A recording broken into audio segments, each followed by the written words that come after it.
All right. Hello and welcome to the Yet Another Value podcast. I'm your host, Andrew Walker. And with me today, I'm excited to have the founder of CAS Investment Partners, Cliff Sosin. So Cliff, how are you doing? Pleasure. Thank you for having me. Yeah, no, absolutely. Look, let me start this pod the way I do every podcast, and that's by kind of pitching you. You know, I did my podcast on Carvana with David Kim from Scuttleblurb a couple weeks ago. And on the heels of that, I got so many requests. They were saying, look, if you want to hear more about Carvana, you need to have Cliff. He would be a great guest on the podcast. There's no one more knowledgeable about him. I'd actually never heard of you before, but I went and watched some of your videos on Carvana. And, you know, I think one of the things about great investing, it's kind of being able to see the future, maybe 2, 3, 4 years ahead of time. And I watched all these videos of Carvana from 2017, 2018, and it was crazy. It was like you were talking in 2020 because you were just saying exactly where they were going to be. Exactly how the thing was going to play out. So anyway, bottom line, Cliff is a super sharp investor. I'm excited to have him on. His returns are world beating, and it's just great to have him on. So Cliff, maybe you could give us some background, how you got into investing and everything. Well, I think like most people, I fell backwards into my career. If you went way back, I thought I was going to be an inventor. I went to school to study engineering and economics under that theory. And as I studied engineering more, I realized that the details of how to make, a gizmo work weren't nearly as exciting to me as the business model around the gizmo. And that led me ultimately to an internship in private equity, which led me to think that this idea of buying businesses might be interesting, which made me think I was going to be in private equity, which, led me to an analyst program in financial restructuring, because that was the path that I thought would be sort of best to get into private equity and also avoid being basically an M&A analyst, because that's not very interesting.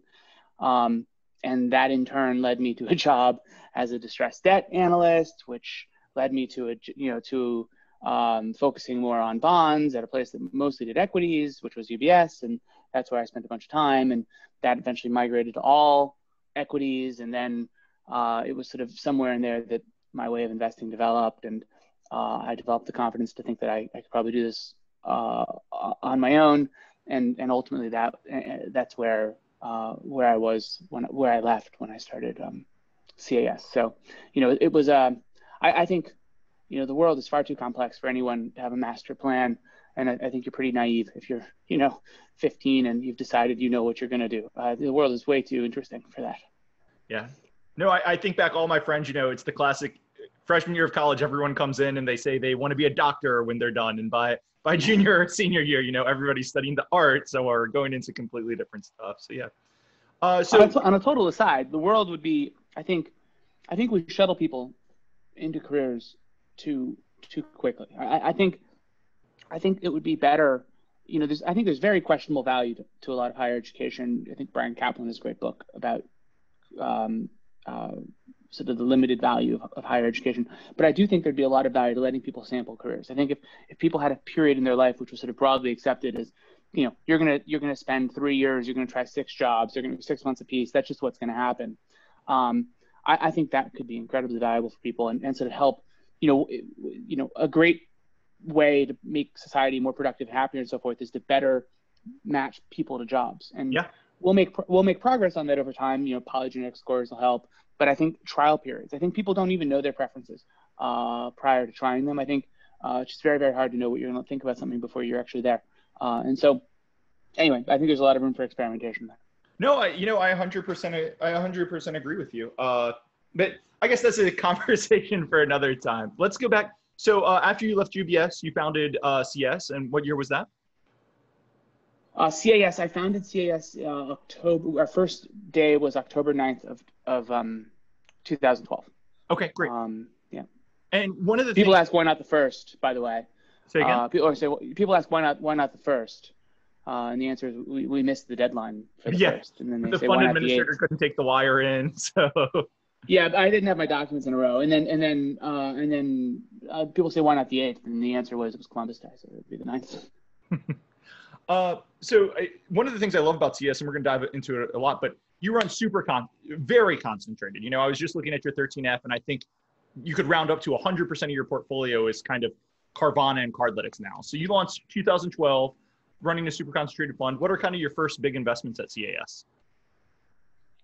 Oh, geez. If I look back over time, the big investments have been in United Rentals, which eventually parlayed into Ashmead Group, which we still own.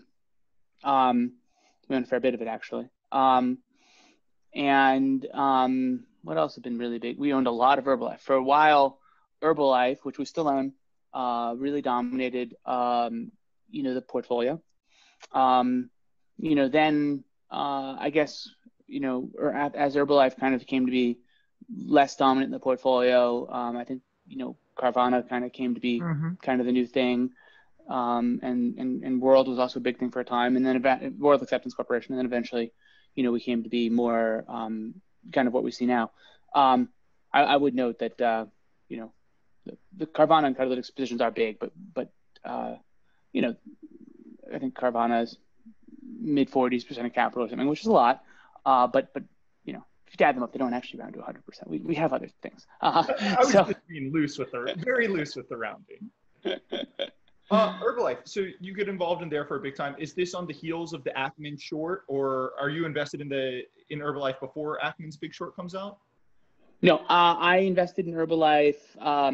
It was like January of 2013, and it was after Ackman. He did his pitch, I think, in December of 2012, if I have all my dates right. Sort of right around New Year's, sort of right before New Year's, I think he did his pitch, right around Christmas. It was Christmas Eve, I remember, because the stock was way down. And I remember people I had never looked at it, but people were like, he did this into the most illiquid market possible. Like, I guess good for him. What a way to make your yearly numbers. Fair point. But yeah, no, we if this interview had been done 4 years ago, almost certainly the topic would have been Herbalife, because for a while Herbalife was, as much as a 30% position. And, there's really quite a lot to like about that business, and we still own a fair bit. It's gotten more expensive. And so it's less attractive as an investment. I also think that,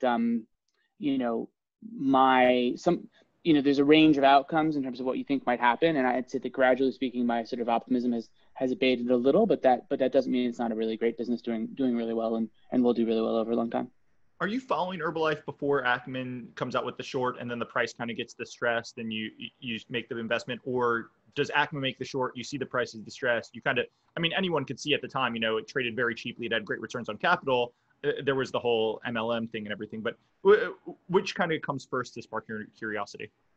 Yeah, I was aware of Herbalife, the name, in part because I'd lived in LA and I'd seen the sign, in part because, it always showed up as sort of a quantitatively cheap, because of Garpy name. I'd never spent a lot of time trying to understand it. And then Ackman did his case, and the thing that, ultimately drew me to Herbalife, I thought I watched Ackman's presentation, and I watched it. I've said jokes to people. I watched it for very much the same reason people look at car accidents, And as he was going through it, I thought it was very compelling. I sort of generally bought into the whole notion. He had my sense of injustice, riled up, and then he made this point about the retail price that Herbalife's product sells at. Yep. And he said, look, it actually sells at much less than retail. And I remember sort of noticing that. He had some good data that he'd gathered to support that. And I said, that's interesting. He'd scraped the internet or whatever. And I said, that's interesting, because the price that he's saying it sells at is more than the distributors are buying it for. And, it turned out that he was finding kind of corner cases where people were selling it on the internet or whatever. But even then, people were selling and buying the product on the internet for more than the distributors would buy it from Herbalife. And I was like, that's weird. That just, in his world, distributors were buying the product. They were struggling to sell it. They were failing to sell it. They were failing to return it, which you can do. And then they were losing their money and ultimately being very unhappy about it. And yet there you are, like on, at the time, eBay, you could just sell it and get your money back. And so, it just struck me as, you had to believe that these distributors were unaware of the internet, or and it just didn't make any sense, or, just didn't make any sense. And that was the first thing where I sort of wondered, where acumen was. Over time, I came to really understand the Herbalife business better. I mean, I don't think people really appreciate just how powerful a business it is. It's, I'd like to say, people tend to think about, there's a natural tendency to think about the world the way people think about buying a jet engine, right? Yep. Very rational, quantitative. But a lot of great businesses work on the aspects of our minds that aren't computers, the sort of evolved mind that humans have. And Herbalife, there certainly is a rational component to it. There's a business model. You can build a business. There's rational incentives that work to reinforce the idea of building a business. However, I think what makes Herbalife so powerful is its ability to motivate people very much in the way a religion does. In fact, people who've criticized Herbalife have called it a cult, and I've sort of laughed that, everyone else's religion is always a cult, right? And so if you're not in Herbalife, it looks like a cult because, everyone else's religion always looks like a cult. But in the case of Herbalife, the business, the sort of motivation of a belief system that you are, if people in certain religions view themselves as good people who contribute to the community and live good lives and help others as a part of their involvement, and to say that to themselves and to say that to others and to reinforce that for themselves, they participate in this group that is sort of focused on that ethos. Well, that's a lot of religions. Herbalife, it's about living a healthy, active lifestyle, avoiding bad foods, and then losing weight, and then sharing those gains that you've had, improving your life with other people. And that's an ethos too, that people reinforce for themselves and then share with others through their participation in this organization. And it's an incredibly powerful, way to motivate people. And sort of once you see that, and once you understand that, and we've tried all kinds of different ways to sort of get at the core of that, but then you sort of realize that this is a business that's going to last for a very long time, very much in the way that religions last. And then questions like, oh, well, did you know that you could buy similar, soy protein powder at a GNC for $1 less? It's like, well, yes, but you can also buy, like, Catholics can get wafers for less at ShopRite, but that isn't really the point. Anyway, that's the idea. So. No, look, that's great. And the Catholics can buy wafers. That's one of the best analogies I've ever heard. I'm going to have to start using that going forward. Look, I think we've mentioned 5 stocks so far, Carvana, Cardlytics, World Acceptance, Herbalife. I think we might have mentioned Credit Acceptance in there. I can't remember, but go ahead. United Rentals. United Rentals. And I own Ashton Group today. My United Rentals position I sold a few years ago to buy Ashton. But of the 5 we've mentioned so far, I'd say 4 of them have historically been mammoth, kind of short battleground stocks, right? They're huge short positions. Herbalife, huge short positions, big long positions, and actually all of them I think have worked out very poorly for the shorts. But are you particularly attracted to short battleground stocks? Is that just where you see value? Is there anything there? Only by accident. At one point, I noticed this and ran a screen of highly shorted stocks to see if I could find something interesting. It seemed very hard. So at no point in my sort of investing process have I ever sort of tried to sort of look for things that are battleground stocks to begin with. But on the other hand, when you look at it the other way, it's not surprising that that's where you end up because, people don't give away great businesses with bright futures at cheap prices unless they have something to worry about.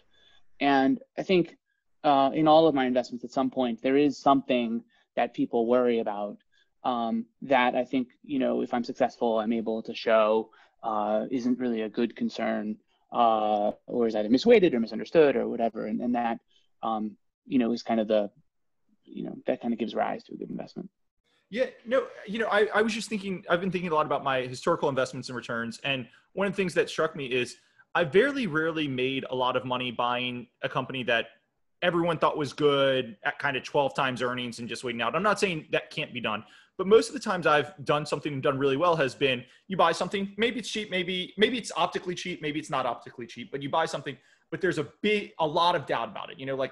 Cable's been one of my investments. And a couple of years ago, people were cord cutting was a huge worry and wireless internet replacing. And I didn't think those were big issues. And it turns out they haven't been, but that type of doubt is where I think the real, if you can get an edge one way or the other. So battleground stocks, the edge is there, right? The goal isn't to buy the good businesses. Exactly. The goal isn't to buy the good businesses. The goal is to buy the good businesses that other people don't think are the good businesses. Because it's a pari-mutuel betting system. Yep. And it's not about, and so, that's what you're observing. And so, the idea that there are long sellers who want to dispose of something at the wrong price, is probably somewhat correlated with the idea that there are short sellers who want to bet against, the investment at the same price. So it doesn't shock me, that I've wound up in things that are highly shorted. On average, I should note, I think there's been some empirical work. I couldn't cite it for you, but I do think that on average, shorts do underperform. I think that's right. Yep. And so, it's interesting. One thing I've always thought was interesting was, we don't do any sort of empirical sort of top of the funnel screening. It's all very organic. But I do think that a lot of people put a lot of effort into designing screens that optimize for mean performance of the portfolio that you would build with the screen. I wonder if there isn't value in building more screens that optimize for the probability that a given stock within the screen is in the top decile of performance, as opposed to for mean performance. So then you would hand a portfolio of stocks that have lower mean performance maybe than the average, although if it was lower, then you could short it, but have maybe average mean performance, but within that have more volatile outcomes. And then you would hope that you could hand that to a qualitative analyst who could then sort the winners from the losers. So basically throw out the middle of the distribution. Yep. In some sort of efficient way. I haven't actually done that. I just sort of go one at a time, but maybe that's an efficient way for someone to do something. I think that's a really interesting thought. And I think that's exactly correct. So another thing, we've mentioned a lot of different business types here, right? Like Herbalife, consumer focused. I don't want to, I guess, multi-level marketing, but Herbalife, consumer level marketing. Carvana, used car retailer online.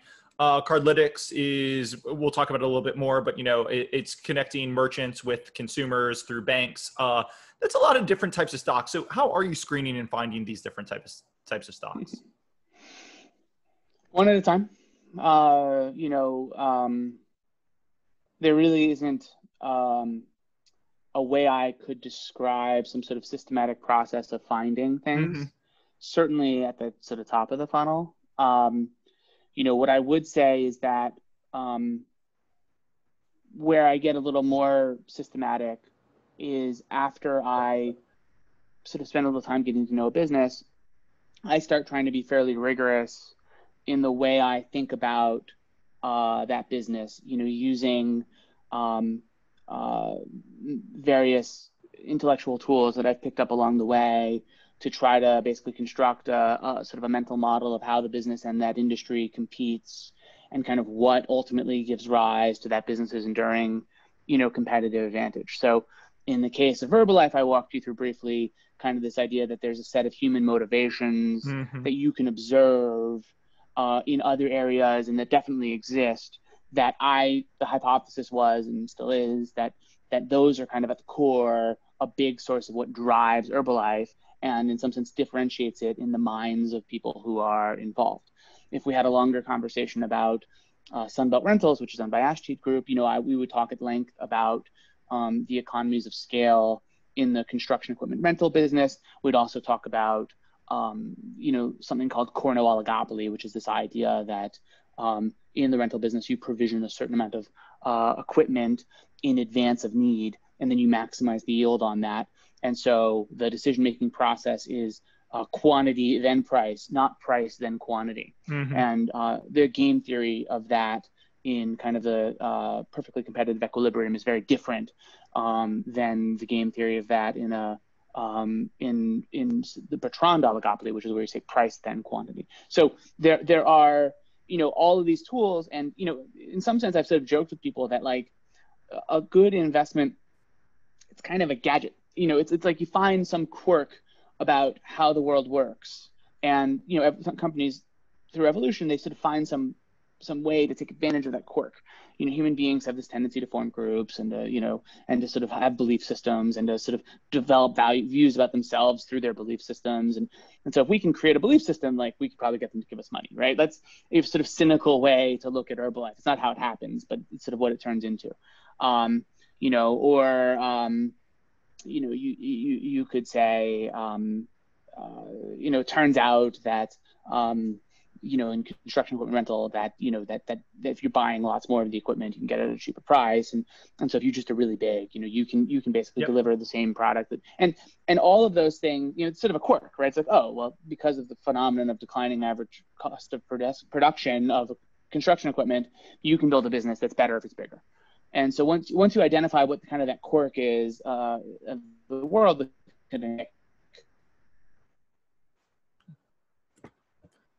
Hey, Cliff, I think we lost you for a second.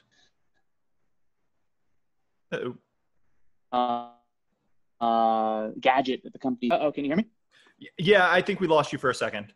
Sorry. Can you hear me now? Yep, I can hear you perfectly. I apologize. But anyway, I was just saying that once you figure out the gadget that the company's using to be competitive, then you can kind of try to extrapolate the company's longer term future, and then just compare that to the price. Perfect. No.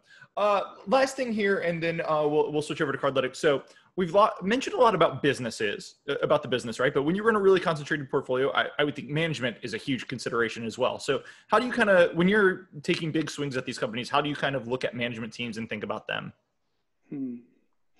Yeah,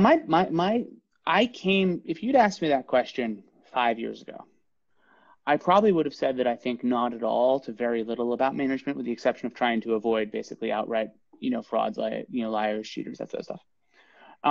Over time, I have, in part through experience and in part through some deliberate effort, I believe I've gotten a little bit better at thinking about management. And people tend to think about management as the CEO, CFO. I like to think about the culture of the entire organization, the guy or gal at the top being a part of that, but actually, not necessarily the main determinant of what's going to happen. And if you don't believe me on that, just look at all the people who threw themselves against General Motors and couldn't, right? And so, so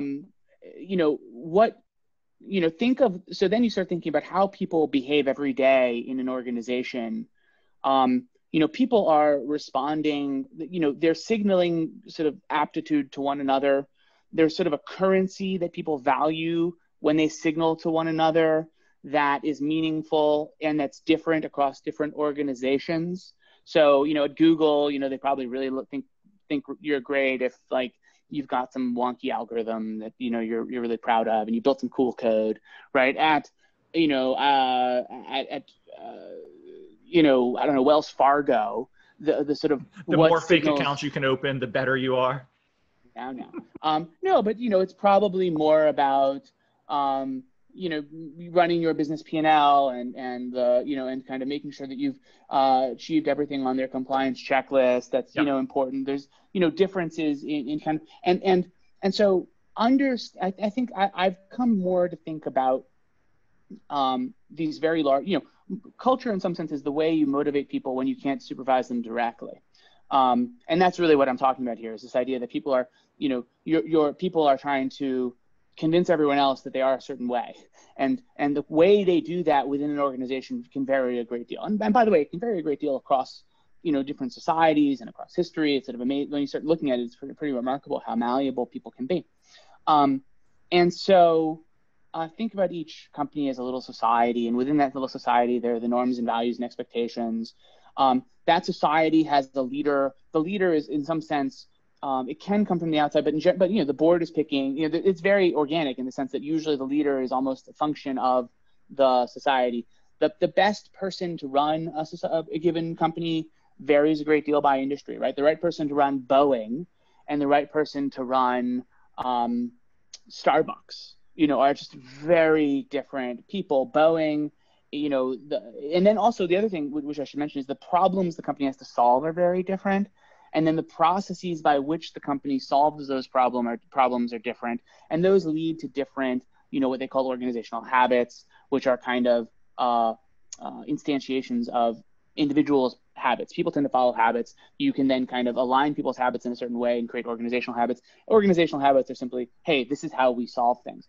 And so different companies face different types of problems, right? So Boeing has vast coordination problems. The person designing the aileron needs to coordinate with the person designing the cockpit control systems, who needs to coordinate with the person designing the tail wing and the person designing the fuel tank, right? And these coordination problems are complex and very difficult to manage. It naturally lends itself to bureaucracy because there is no kind of obvious way to make these decisions without kind of having people sit around a room and make a judgment. Conversely, an organization like Starbucks, this is an organization where, sure, there's some things that are centralized, elements of marketing, elements of kind of purchasing, but in the end, you can push a great deal of autonomy to the node. Yep. You can basically have the store managers run their stores, hold them to certain metrics, measure them across, compare them across one another, try to figure out what the best ones do and communicate best practices. But it can be run in a much more decentralized way. These lead to very different, the people who prosper in these organizations are different. The way to lead these organizations is different. The way that you sort of win within these organizations is different. In general, obviously the Boeing type organization has a natural tendency to bloat and so fighting that, but you need bureaucracy. I mean, you can't build jet engines. That's not saying not Boeing, but you can't build jet engines without bureaucracy. And by the way, the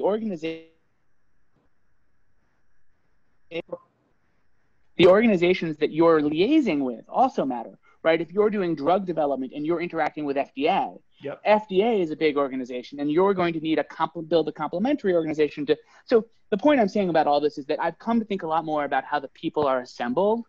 I wouldn't necessarily say that that I sit around and spend a huge amount of time thinking about, like, is this guy great, or gal, I should say, is this person great at this role? I spend some time at it. I'm generally looking for people who are making well-reasoned business decisions. I don't necessarily care about the outcome. I just want them to articulate to me a set of reasons that make sense for the choices they made.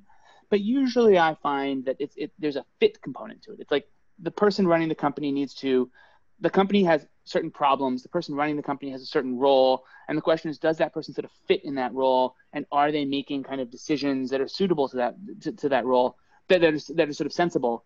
And then along the same lines, like once you learn how an organization is built, like people up, that tells you what it can do. It also tells you what it can't do, right? Like, so once you learn that what you've got is a football team, then the question, like you obviously know they can't win at golf, right? And so, Boeing is never going to be nimble and dynamic, right? Yep. It's just not going to be. It can't be, right? And if it were, it'd be a disaster. I wouldn't want to get on the airplane, right? And at the same time, Starbucks will never be able to produce, a carbon fiber 787. It just can't, right? And anyway, so those are sort of, I guess, that's how I think more and more about management and culture and organizations and all the rest at this point. No, that was great. Actually, I thought up like 30 minutes of questions on just that while you were talking, but I think we might take the podcast in a different way. Just one follow-up question to that. The reason I was asking is Carvana and Cardlytics are both run by the founder is still the CEO, right? So I was particularly interested in are you really attracted to founder-led organizations? Oh,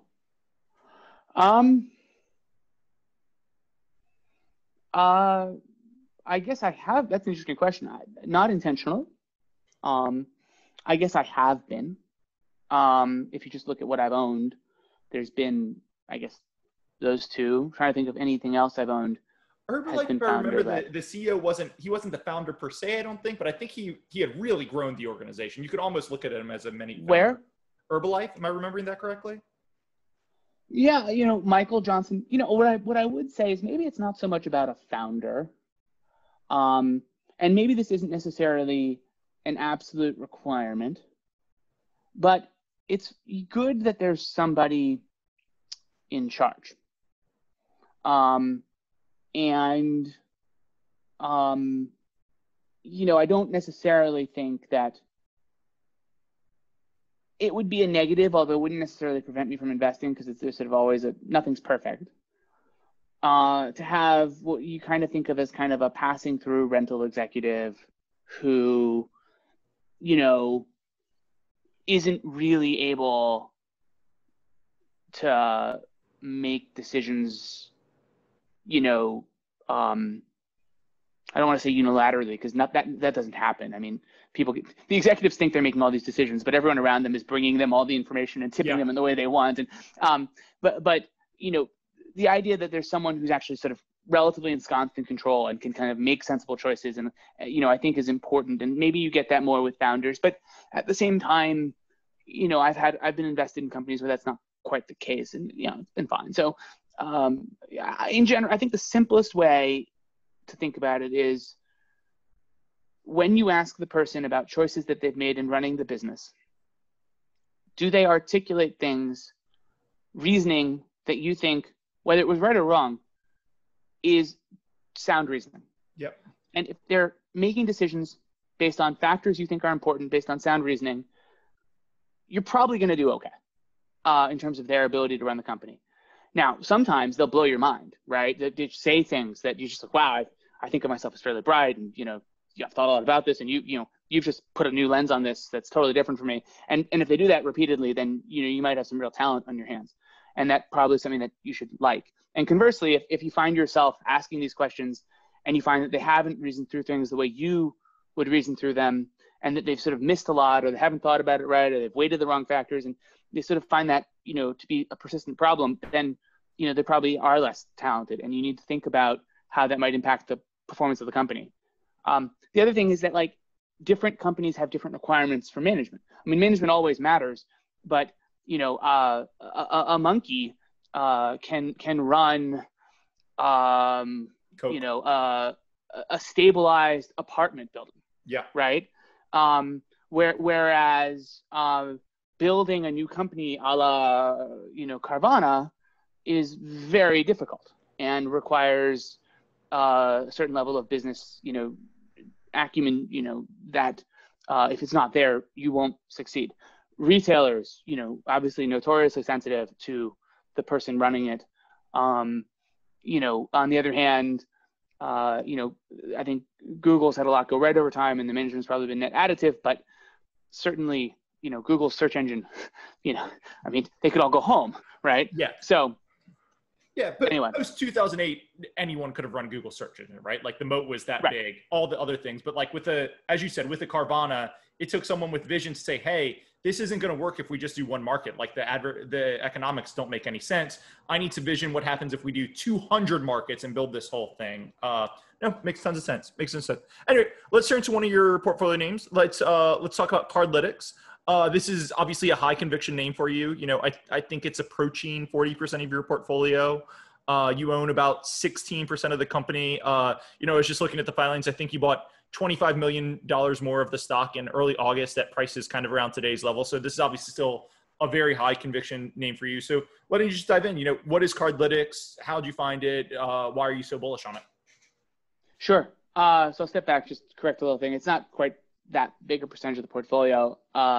Other things have gone up some, which has had a denominator effect on that. Okay, but what Cardlytics is, people aren't necessarily familiar with it. And so what it is if you open a banking app and you're fortunate enough to bank with Bank of America, Wells Fargo, Chase, Truist, and most of the top banks. If you open your banking app, you'll find in your primary spending account. So if you use your debit card a lot, it'll be in your debit card account. If you use your credit card a lot, it'll be in your credit card account. You'll find offers to save money at various retailers and restaurants and travel companies and so forth that are serving the categories in which you spend money. And Cardlytics is basically the company that is powering that on behalf of the banks. And what makes Cardlytics interesting is that it brings a great deal of value to all the members of the ecosystem. So advertisers love it because they can advertise in a brand safe space in a very targeted and measurable way. So Starbucks can identify people who drink coffee or maybe who go to cafes and other sort of Starbucks competitors that are near Starbucks, but don't frequent Starbucks enough. And they can present those individuals with offers, which, the consumer experience is that you tap the offer and then it's instantly connected to your payment card. And then when you go and you buy the product, you instantly and sort of seamlessly get the discount. So there's no further work required by the consumer after tapping the offer. Can I just pause right there so I go into my app. Yep. I open it up and it's that thing where it says, hey, click here for 10% back at Starbucks on any purchases over the next 45 days. Cardlytics has powered that. And then Starbucks, is Starbucks trying to target specifically people? Like, do they offer that to everyone, or are they only offering it to, hey, this person went to a Dunkin' Donuts last week and that Dunkin' Donuts was around the corner from Starbucks. Let's push to them to try to yank their spending from Dunkin' Donuts to Starbucks. Yeah, correctly. It's highly targeted. So the targeting can be done based on anything that I could know about you from that your bank knows about you. Yep. So, think about everything I could learn about you from your credit card statement, right? Or your debit card statement or both. Obviously there's name, rank, and serial number and whatnot, but then there's also, where you spend money, when you spend money, et cetera. And so Starbucks could be much more precise than that. It could be, look, we want to make this person based on historical behavior tends to be very open to offers, tends to switch easily. And so we want people who tend to switch easily, who we have between 20 and 30% of their wallet share, where they spend at least $100 a month in the category. And where they spend at least, a third of their spending is within 2 miles of a Starbucks. Mm-hmm. You can get that targeted. And then we're going to present those people with 5% off. And everyone who meets those criteria, but they're less susceptible to switching, we're going to present them with 15% off. And, everybody who's in the, 70 to 80% range, we're only going to target those who are easy to switch, and they only get 5% off. And it's going to be different if you're in the Starbucks loyalty program versus not in the loyalty program. And you can just keep going. This sort of ability to go in depth in targeting is vast. And then what happens is, you can imagine there's going to be nearly 160 million MAUs shortly with the onboarding of US Bancorp. And so they might say, okay, well, based on how you defined it, there's 10 million people who meet your definition. And what we're going to do, if you have unlimited, if you're willing to spend as much as makes sense, what we're going to do is we're going to target 9 million of those people, and we're going to have 1 million that we hold out as a control group. And I'm just making up these precise numbers, but you get the idea. And then what we're going to do is, after we've presented the offer, we're going to look at the difference in spending at that establishment between the group that was given the offer and the control group. And we're going to measure to the penny the incremental sales that are generated by the campaign. And so the second really interesting thing about Cardlytics is that these offers are marvelous for advertisers. The returns that they're able to generate for advertisers are incredibly measurable, and typically between 4 and 6 times what you spend. So if you spend $1, you can typically expect to get between $4 and $6 of incremental sales. And this isn't like some sort of bogus, I've got some attribution marketing mix model, where like some PhD tells me it's right, but it's really not, right? This is not that. This is actually, properly randomized controlled trial. There's no question about incrementality, incremental sales lift. And you can see it, right? You can see Andrew's credit card. Last month it was Dunkin' Donuts. This month it was Starbucks, right? Like, there's no better proof than that. Correct. That's right. That's how it's measured. You can actually see it going, in the card statements. So we've mentioned why it's great for advertisers. Why is a bank choosing to do Cardlytics? Because we mentioned they work with 7 of the top 10 banks in the US, right? JP Morgan, Wells Fargo, and Bank of America have 20% of the credit cards in the United States. Why can't Bank of America just say, hey, I don't need to include Cardlytics. I've got enough data. I can go do this all by myself. Yeah, this is an area that I spent a lot of time on to try to get comfortable with. And what I learned is that reach matters a great deal in advertising. And you can think about the importance of reach ultimately as arising from the fact that the advertiser incurs some amount of fixed cost to manage a channel. Mm-hmm. And so as a consequence, advertisers are not particularly interested in small channels.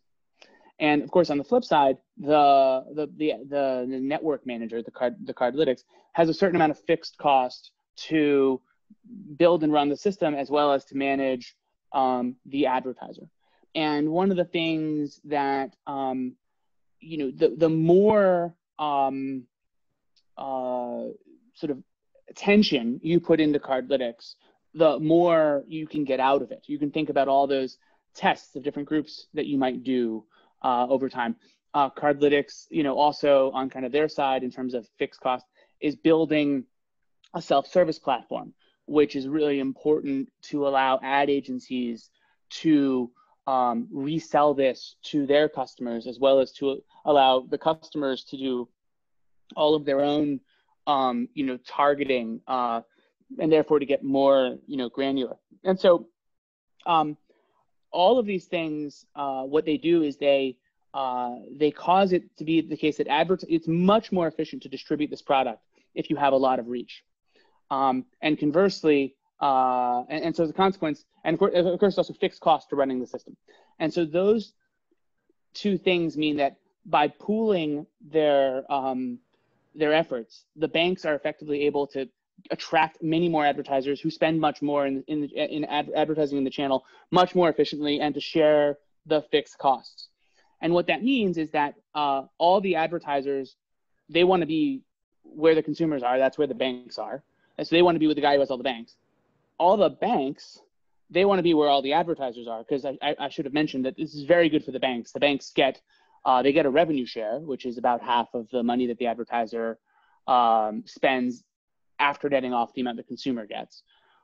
They also get, it turns out the consumers really like it. And so they get a benefit in terms of spend, and they get a benefit in terms of retention. And those two effects are actually quite large. And so it's important to the bank to have, the most offers. And the way they get the most offers is by bundling their offers together. So the banks want to be where the advertisers are. The advertisers want to be where the banks are. And then there's a non-trivial amount of technology that has to get built over time. There's sort of Cardlytics being partway through that. And that takes a fairly long time to build, and makes it even harder for someone to think about moving or switching. And then other things have to happen too. In the fullness of time, ad agencies are going to learn to use the Cardlytics, direct channel. They're going to get involved in selling that. They're not going to be particularly excited to learn to use another platform, which is much smaller, that sort of stuff. So when you start looking at it, you come to realize that, there's definitely, this has a lot of the makings of a natural monopoly. And I guess, as you were kind of hinting at, there's a lot of data learning there too, right? Like Cardlytics 3 years ago, they've got so much learning. So if JP Morgan ever wanted to pull off, A, they'd have to recreate all the technology, but B, their offers would be much more primitive compared to Cardlytics with 3 years of data learning built out and everything. Yeah, there'd be that, but then also, say you're sort of a marginal advertiser at Cardlytics, right? And, you can spend, not a lot, $100,000 a year in the channel. You're basically, let's say $200,000 a year. You're basically just big enough to be relevant, right? Well, Chase, big as they are, they're not that big. So suddenly, you wouldn't be able, Chase really wouldn't be able to serve that advertiser. And as a consequence, you wouldn't use them. Chase wouldn't, wouldn't have your offers, which would mean that, while that advertiser in itself wouldn't matter, when you added all those advertisers up, there'd be less offers flowing through Chase's system. And as a consequence, Chase would have fewer offers for its customers. And so they would see, higher, so that would give Chase a competitive disadvantage to Bank of America. Chase would see sort of higher attrition. They'd see lower card spend. They'd also get a smaller rev share. And for all of that they lose, they would also have to incur the fixed cost of the sales relationship to maintain, to actually sell the advertisement to that person. And then, of course, that's before you consider the time and cost to build and maintain the technology.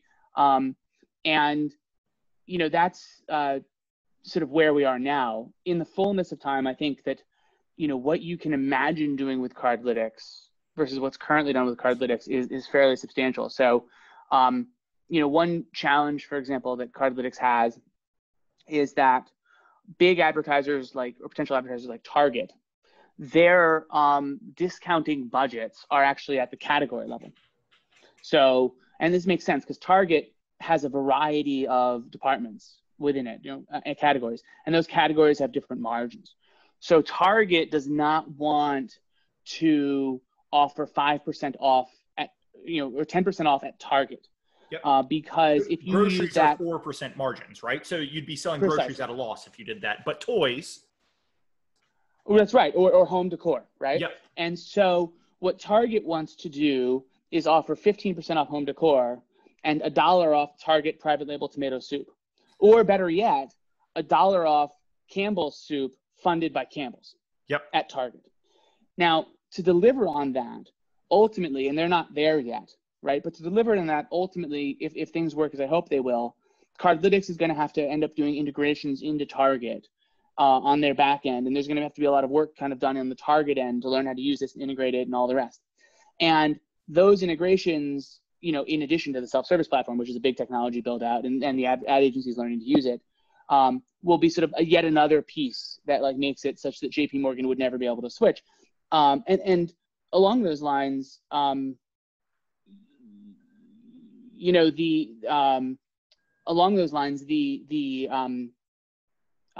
cost of, I shouldn't say never be able to switch. I mean, if they needed to, right? But along those lines, the value that Cardlytics can create by having the scale to be able to do that, like to be big enough that Target would care to do that, creates a huge amount of value for the banks, for consumers, for Target. And so that kind of is in a nutshell, kind of in one very simple example, why everyone wants to pool and use one provider. No, that's fascinating. And like, I hadn't even considered this, but something like Starbucks, right? Starbucks can say, hey, 5% off if you order from Starbucks and 25% off if you throw an extra shot of espresso into your coffee, right? Because the espresso is huge margin. Or better yet, time of day. Yeah. So target people at 2 p.m. Correct. Or you could imagine Starbucks might say, look, in some areas our stores are at max capacity, so we don't want to do lattes, but we'll offer $1 off iced coffee, right? So there are, as you start thinking about getting deeper with the advertisers, and there's a lot that has to happen for this to all happen, right? You have to, the offers right now are not sufficiently big, or they don't have pictures. I mean, right now it's just a Starbucks logo that says like 5%. Yep. But with the improving UI, they're rolling out an improved, as you know, they're rolling out a new improved UI UX with US Bancorp.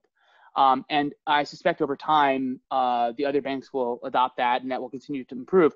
And that will allow them to have, pictures and text, and the ads units are going to be a lot richer. And then once the ad units are a lot richer, now you can communicate within the ad unit. So now you can have, instead of just 5% off Starbucks, it can be $1 off iced coffee at Starbucks between 8 and 11. Yep. And that would allow Starbucks then in turn to get way deeper in terms of what they spend, right? So now they can find people who maybe we have 100% of their wallet share in the afternoon, but they don't buy any coffee from us in the morning, and they're near stores that have surplus capacity in the morning.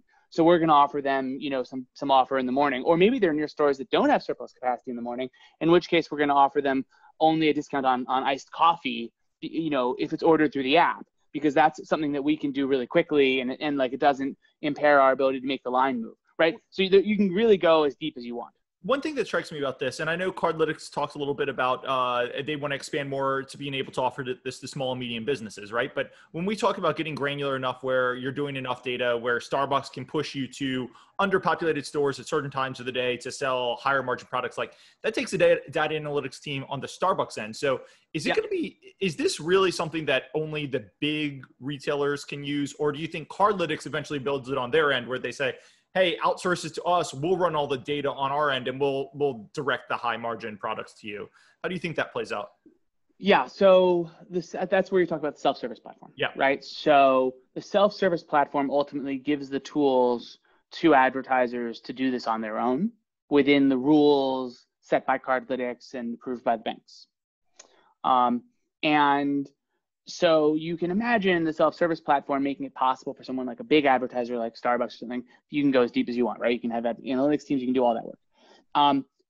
Another layer would be something like, ad agencies, and their maybe they're going to get less hand-holding directly from Cardlytics. That might be limited by the functionality of the self-service tool, but there'll still be lots they can do.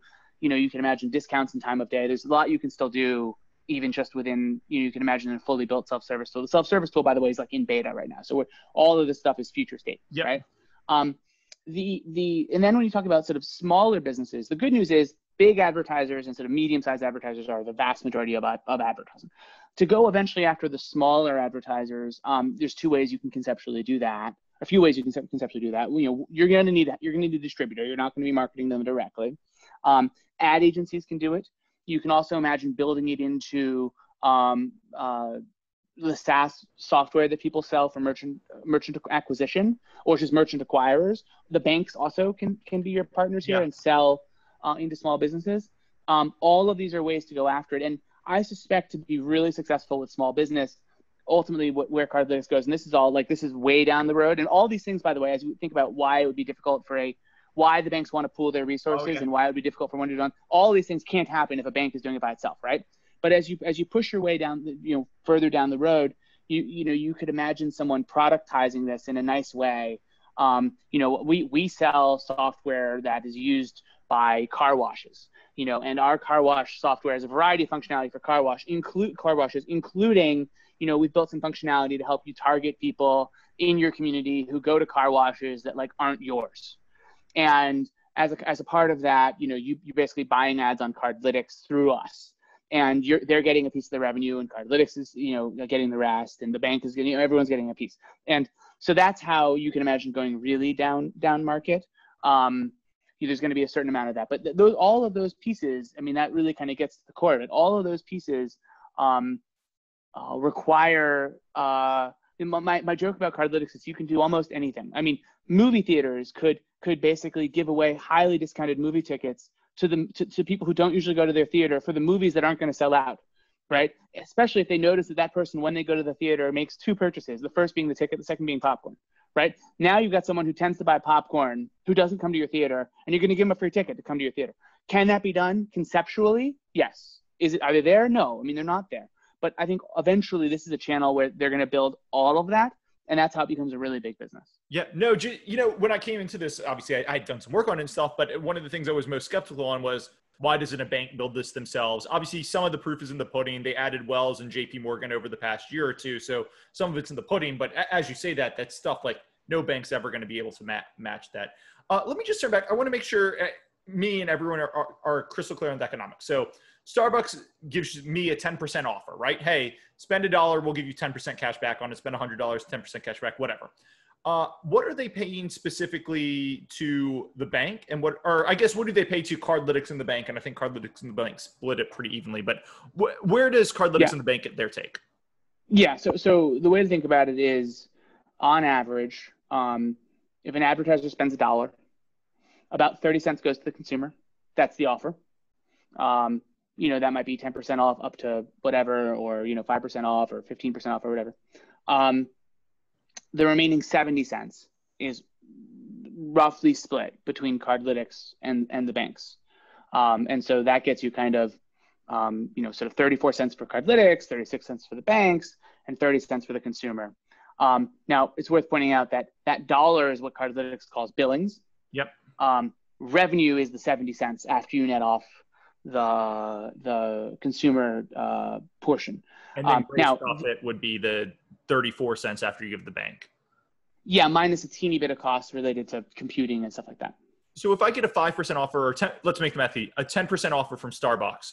So 10 cents in this case would go to the consumer, the 10% off, and then actually 20 cents on the back end is going to the bank and Cardlytics. So I apologize. My phone is connecting randomly to my Bluetooth, and I lost you half of that question. No. Try repeating it one more time. So I get a 10% offer, right? So yep. Starbucks is technically, I guess, paying me 10 cents of a spend. There's another 20 cents of spend that's going 10 cents maybe to the bank and 10 cents to Cardlytics. But that's kind of the way to think about it. That's roughly right. And now it's fair to note that this varies a great deal by campaign. Yep. And so you might imagine there is to have richer offers. So maybe the advertiser is spending $1.50 or 60 cents going to the consumer, and the rest is being split between Cardlytics and the banks. But that's maximizing value for everybody. And conversely, you could imagine situations where the offers are thinner, but for whatever reason, very effective.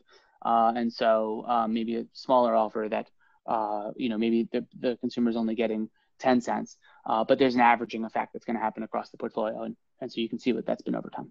And I guess, and there's been no cases of banks or anything leaving them, right? Citigroup didn't leave. They fired Citi. The company was, they had Citi's implementation was very bad. It was basically hidden deep in the apps, and the company was, Cardlytics was really struggling at the time because it's been very hard, as you can tell, it's been very hard to get this business to the point where it's been sort of hitting takeoff speed. It's been a real slog. And so Cardlytics actually got rid of Citigroup. That makes it, because there's a line, no FI partner has ever unilaterally terminated its use of our solutions. And I kept looking at it and I was like, that is some interesting language. I bet you that there is a partner who has left at some point. Right. That's a line from their 10K for, yeah. A frequent question. I got tons of questions here, but I'm aware of time. I'm gonna have to let you go in a second, but I think the most frequent question I got, because again, this is a little bit of a battleground stock, right? And I think this has been really elusive to the bull case, but a lot of the bears have said, if this solution is so good, if the return on sales for the customers are so good, in COVID, especially in April, I think tons of people shut down all of their spend here. And partly I think that's attributable to, hey, this is a retail and travel focused thing. A lot of those were absolutely closed during April, but I think it was even bigger than that. So why were so many campaigns shut down or paused during April? Well, a lot of reasons. I mean, first, you're right. Retail, dining, and travel are some of the biggest categories that they have, which is bad in terms of how they were impacted by COVID. The other thing which is subtle is they're giving, these are offers, you're giving people money, and so you can imagine if you're running advertising campaigns, these are things that you might in a very different world want to retest because your assumptions about incrementality can evolve and should evolve when the world gets very different. And so there's a fairly, if you're going to run a campaign and then measure it, given that the campaigns are 45 days and, they don't have a self-service platform, they don't run short campaigns yet, all these things are going to evolve. But because the product is still sort of it's insertion order driven, it's sort of 45-day fixed campaigns, you can see how that would tend to slow people's ability to iterate as the world is moving around them. That will get better, but that's where they are. Also, in terms of onboarding new customers, again, there's a fairly lengthy process. You're going to kind of, there's going to be some sort of selling process where you get to know the product and make a decision. There's going to be a pilot that's going to run for 45 days. There's going to be some process by which afterwards it's analyzed, and then Nielsen's going to produce you a report that says how much it confirms Cardlytics' measures of incrementality, because people don't necessarily trust Cardlytics to do their own homework. And then now it's been, a few months, and now you're going to decide to maybe lean into this more in order to drive more business. And so, there's just a fair bit of, it just takes time for things to ramp in this channel in a way that it doesn't necessarily in channels that people are much more familiar with, in channels where people aren't giving away, discounts to consumers, in channels where people, where they can test and learn faster, because, they'll be able to do that with Cardlytics, but they can't yet. So those are all things. Another phenomenon which is complicated is, the pandemic created this dichotomy where some places were sold out and other places were barren, were empty. And so if you're sold out, the last thing you're going to do is discount. Yep. And conversely, if you're empty, you can discount all you want. It doesn't really matter. And so I think that there probably was some effects of people who were using them who didn't use them because they fell into one of those two camps. So in some sense, the good news for the subset of customers who had good news wasn't really, good news for them. So all those, I think, effects, probably explain it. I, for one, wasn't, particularly surprised at what revenue was in the second quarter. I didn't have particularly high expectations. We'll see what happens going forward. But I think that, I didn't expect, all the new customers they were bringing, all the new logos. It's just the pilots, are great and they're going to lead to a lot of revenue, but it's just not, doesn't happen yet. Last one on Cardlytics. So look, today, I think, it's obviously done pretty well. Over the past couple of years, they've added two of the biggest banks in America. They've, they're 7 of the top 10 banks now. When I look out, where's the growth coming from? Is this just average revenue per, I think it's monthly active user or monthly active login or whatever? Is this just going 5 times higher as they get more and more targeted offers? Or is this an international story? How do you kind of think about that? Well, let's just talk domestically for a second. So in terms of growing, the obvious paths to growth are, first, they can add more MAUs. They have about 150 million. There's 160 million. There's probably another 100 to 150 million more that they could conceptually get. And I think in the fullness of time, they'll get some more. You think basically every bank is on this platform at the end of the day, or end of the decade, or whatever you want to call it? Yeah, I think so. Yeah, in the fullness of time, I don't see how a bank will be competitive without having, the ability to basically get consumers free money and also to generate extra revenue, which sort of subsidizes their overall economics and allows them to be more competitive elsewhere without it. So there's sort of two sides to it. One is that the channel can get bigger, and the other is that the monetization within the channel can get a lot better. So right now we're talking about the channel getting bigger. So the first thing that can happen is more people. The second thing that can happen is there's a meaningful difference. There's meaningful growth in online engagement and mobile engagement in banking.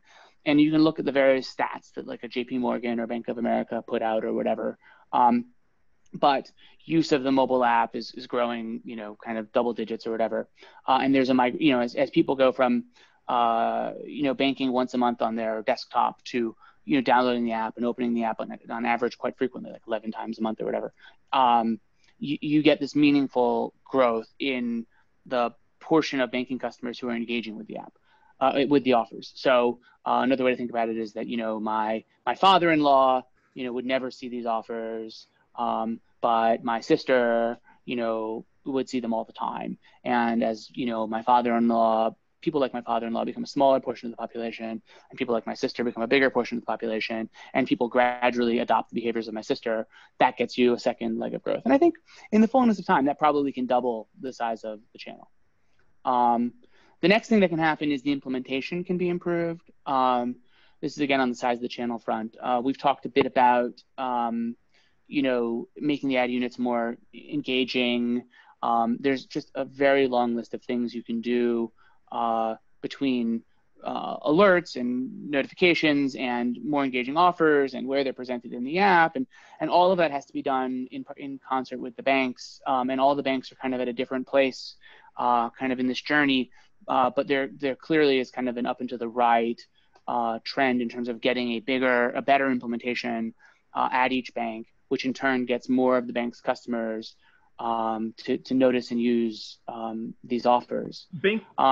Bank of America is I think their oldest bank, right? Or one of their oldest banks, obviously their oldest major bank. Is the engagement and revenue per user noticeably higher at Bank of America versus kind of I don't want to say JP Morgan or Wells because they're still kind of on the test, but there are other cohorts of banks. Is it much higher at Bank of America?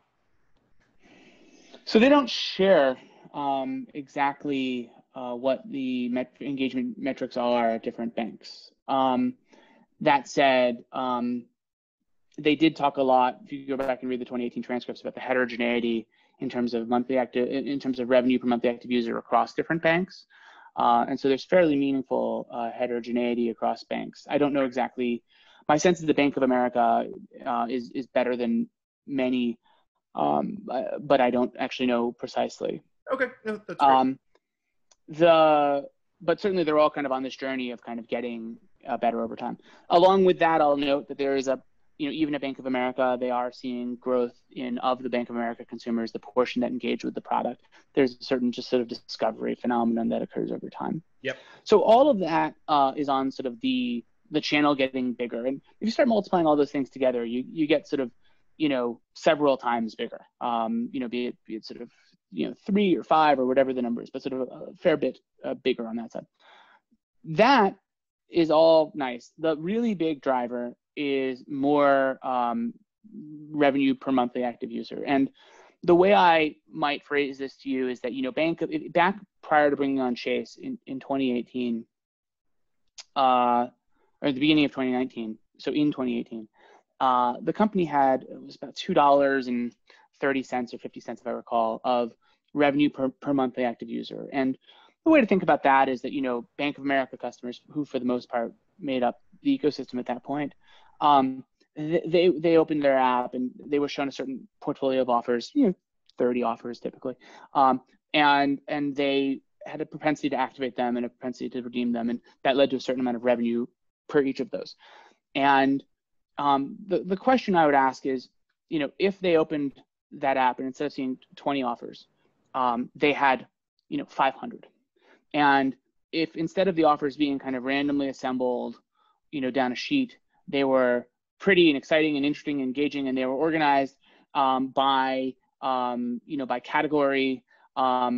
And if instead of them seeing the same offers basically every time, because they're 45-day campaigns, you see the same offers for 45 days, but they were the most interesting, 200 offers to that person, and that the person didn't activate it, they were then shown a different offer the next time they opened the bank, which typically is like the next day.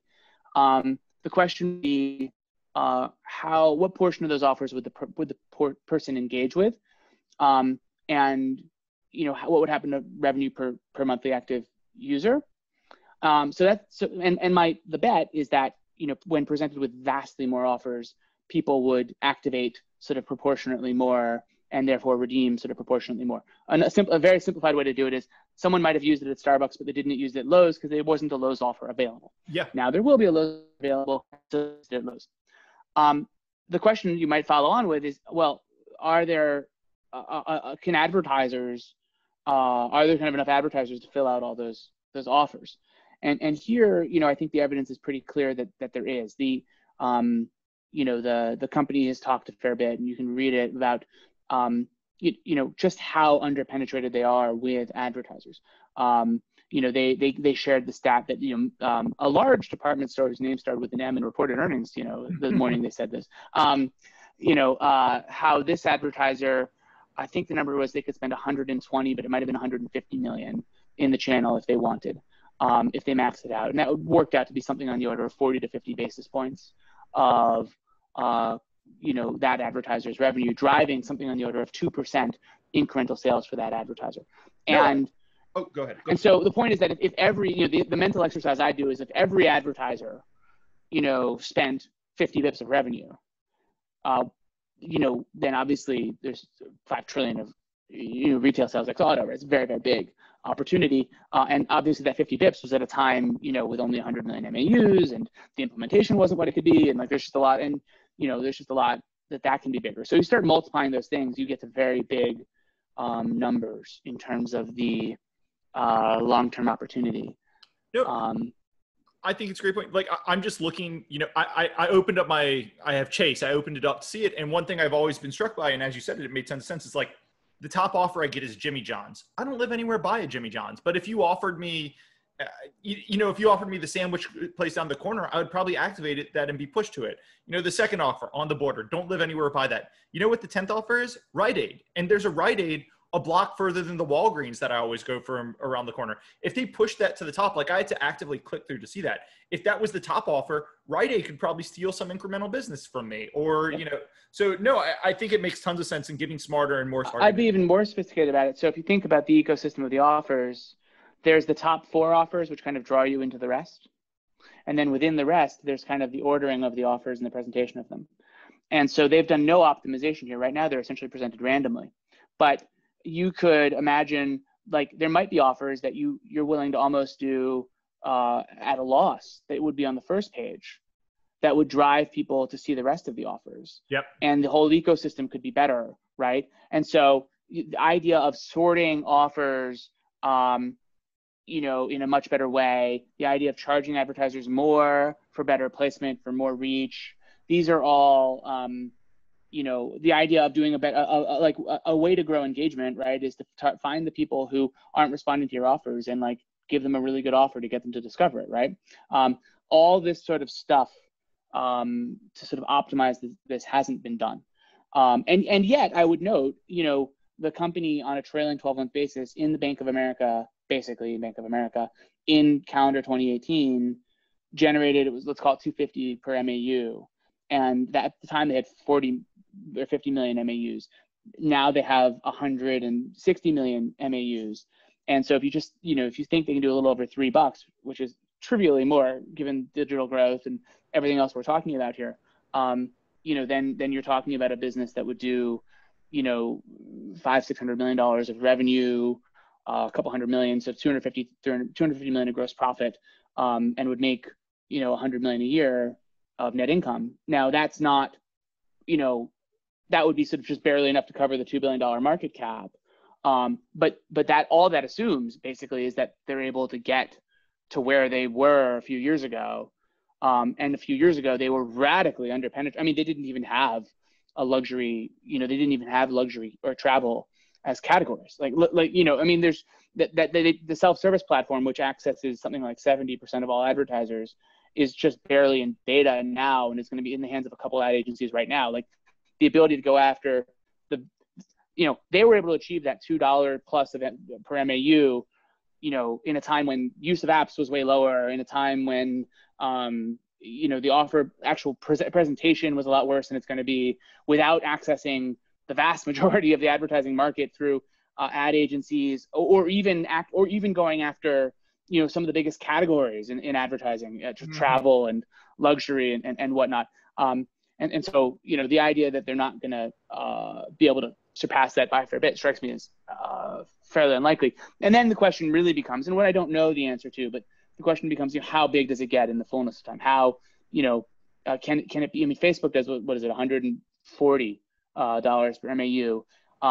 You know, one way to think about it is it wildly unreasonable to think that Cardlytics could basically, I mean, if we think about an MAU as kind of analogous to a person, which isn't quite right, it's much more complicated than that. But, you know, if Cardlytics basically had $100 of billings per MAU, they'd be basically bribing the average person $30 to move something on the order of $450 of spending from one place to another. Home Depot versus Lowe's, Outback versus Chili's, Hilton versus Hyatt, etc. Just $450 out of their wallet of 50,000, 40,000, right? I guess we're talking about average people, and look at GDP. It's more like, it's a little lower. It's more like, you know, 40,000. So can Cardlytics shift, you know, even a little bit of that spend kind of population wide? And if they could do that, then it would be $100 of billings per MAU, $70 of revenue per MAU, and the business, you know, would do 20 billion of revenue. And so that'd be pretty cool. And then there's international, which would also be exciting. Two more questions. One on this, we're running long, but I'm just super fascinated by this. Doesn't Cardlytics go up over time? So right now, the rough model we said was a third to consumer, a third to Cardlytics, a third to the bank. I mean, as they scale, couldn't you see over time Cardlytics takes the lion's share of it?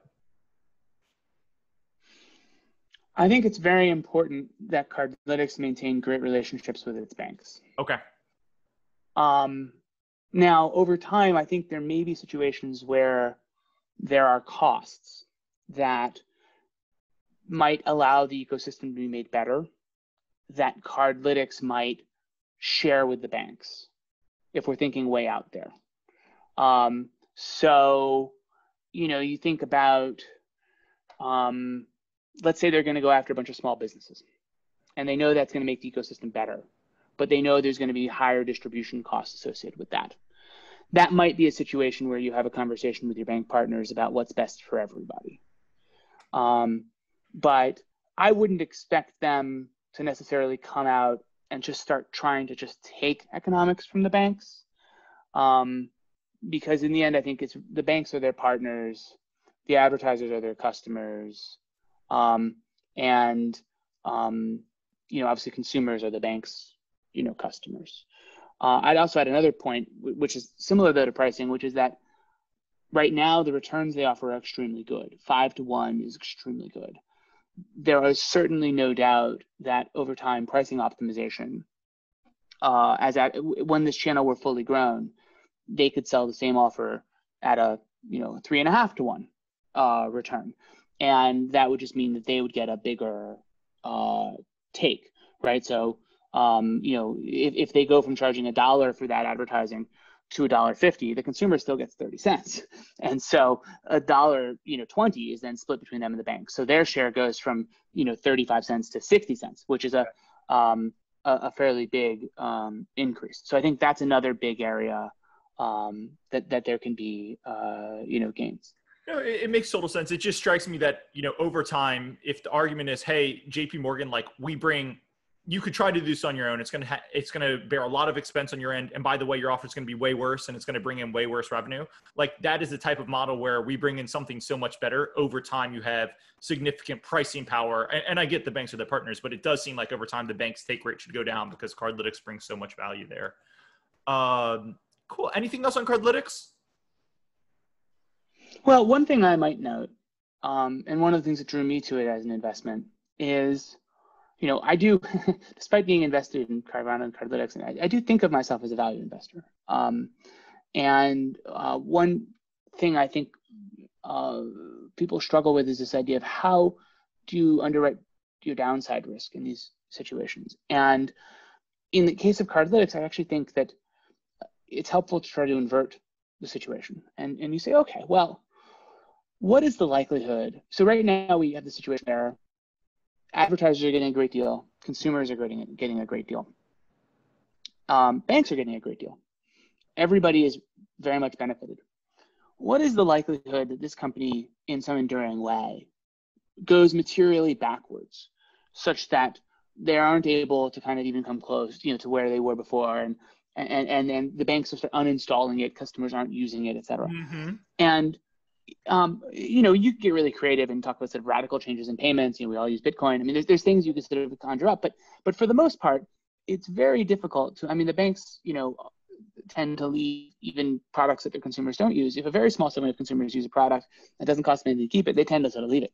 And this is a product that a fairly wide swath of customers use, and it's fairly good for the banks. And so the likelihood they're going to start ripping this out just seems very low. And at the same time, advertisers who are getting these great returns, these incremental sales, especially as it becomes bigger and more important, the idea that they're going to start, never mind, we don't want the money. That's wild. It's not going to happen. And consumers, they're going to keep taking the discount. So I just don't see how this goes really backwards. And in that sense, I think about, it's a very, in that sense, sort of safe. It's very safe, actually, I think. It might not grow up to be the $100 billion market cap company that I hope it will be. But I think the likelihood that it grows up to be, not a $2 billion market cap company strikes me as just very low. I'll push back. I think the way it would break is if you're wrong and if there's no network effect, right? If the banks can easily do this themselves, then obviously this trades at as it should. It trades at a big multiple of kind of invested capital, right? Nobody's ever going to value a SaaS. But if the banks look at this and say, we could easily replicate this, then they're going to have huge pricing power and that sort of stuff. And I think you've explained all the reasons why the banks would not. But I would push back. It's not that this is probably. And the banks all looked at doing it on their own. I mean, yes, JP Morgan. Exactly. But and it is conceptually possible to build their own sort of duplication of where Cardlytics was a year or two ago. It just costs a lot, takes a long time, and wouldn't be efficient and all the rest. But the bigger thing that the banks realized was just this: you have a distributor who's selling 6 times as much reach, and that distributor, not only do you leverage that person's cost, but then also on the buying side, it's just really efficient to buy 6 times as much at a time. And then, so that's kind of the simple math of it. But yeah, look, you're right. If that's wrong, but on the other hand, though, my joke has been sort of, banks tend to be fairly sticky in their choices both directions. And look, one of the challenges with Cardlytics is that the banks are very, very conservative, and they can tend to sort of like the things that Cardlytics could do if they were Facebook is very different than what they can do. And so that can be frustrating, but it's also the big advantage. I mean, you have banks that they sort of tend to pick a direction and they sort of tend to follow it. And so I'm not particularly, you're right though. That's probably a good risk to think about. And the other thing is, again, the proof's in the pudding. JP Morgan signed up over the past 2 years. Wells Fargo signed up. And I think Bank of America signed an extension recently. So the proof is kind of in the pudding. And US Bancorp. Yep. Cool. Last question I ask everyone, this has been absolutely fantastic. So thank you again for coming on. Last question is anyone else you'd be interested in hearing a podcast with? Oh. Have you spoken with Rob Vinali? I have not.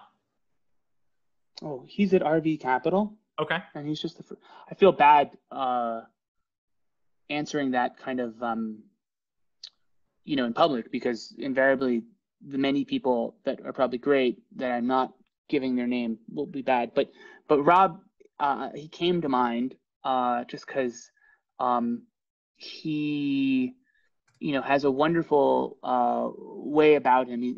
I've sort of joked he's the kindest investor, I think, out there. He's really quite funny and happy all the time, and brings a really great perspective to investing. He runs a large and successful one-man shop that, I think you'd enjoy, even if he wasn't great on the podcast. I think you'd enjoy speaking with him. I also think he has some great perspectives. I remember, for example, I asked him some question about disconfirming evidence, and he said, look, people's average mistake, everyone's worried about disconfirming evidence. Everyone's worried about, thesis creep. He said, but if you look at what people do, their average mistake is they sell too soon. He said, so I just fall in love with my companies and I enjoy it. And I thought that was so brilliant. I mean, so he's dropped pearls like that, which I've found to be very fun. So, and have changed the way I'm thinking. I heard that. I said, he's right. So now I probably fall in love with my companies more and I enjoy it. No, this is the hashtag never sell, which I'd love to talk to you about more at some point. I'll certainly have to reach out to Rob. This has been so much fun. This has been a blast. And I've learned so much about Cardlytics just on this podcast. So this was great. Thank you for coming on, and we'll hopefully have to have you on again sometime. Thank you. Cheers.